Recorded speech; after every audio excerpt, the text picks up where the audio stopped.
So, we've been speaking about social good, and we've been speaking about data for good. And there are many, many companies that are springing up because of all of the change in the marketplace, change in citizens' expectations, and just changing environments. So if we look at, the nature of your company, and the truth serum that we believe your company allows to happen, what was your motivation to start this company back when you started? Well, I mean, of course, with the social reckoning in 2020 of all the events that went on across the world, really, racism, police brutality, things of that nature, and the recordings that came out of it that were the ones we are very familiar with seeing. I mean, obviously, those are the outliers, but there are Right. so many other ones that happen and just sort of, somebody posted on a social media site or whatever, and what happens to them? They sort of go away. Well, those are important too. And there are people who care about them.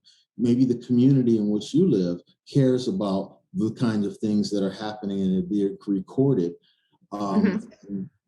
ignored. What if there were a way to gather that for a particular community and present that to the community leaders in order to improve the community?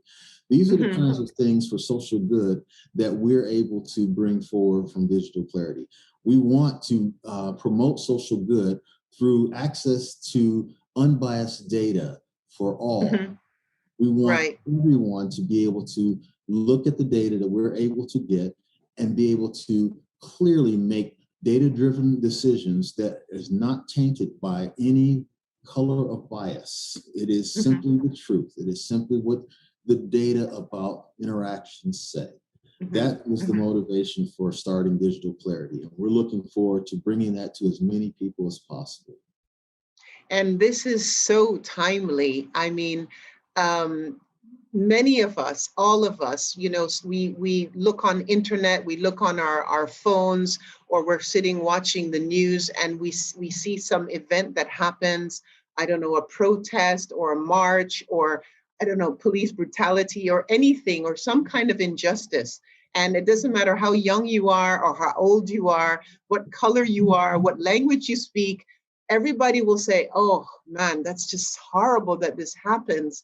But if that different events are actually captured, that can be also used to be able to get justice for people, or proactively that people or environments or societies or, different cultures can, get access or protection or security that they need. So there's so many different things that can be done. It doesn't always need to be reactive, but indeed, this truth serum and this document of what actually happened is so needed by all peoples and communities around the world, and different peoples, children. I mean, we have so many different events going on around the world, people talking about modern day slavery, besides police brutality, or even, in terms of the environment,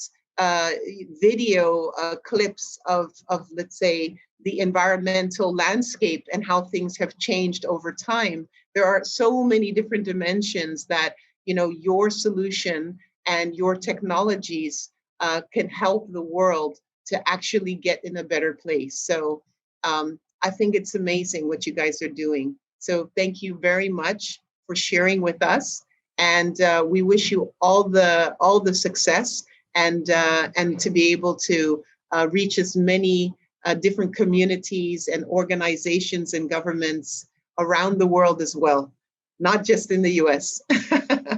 We need it.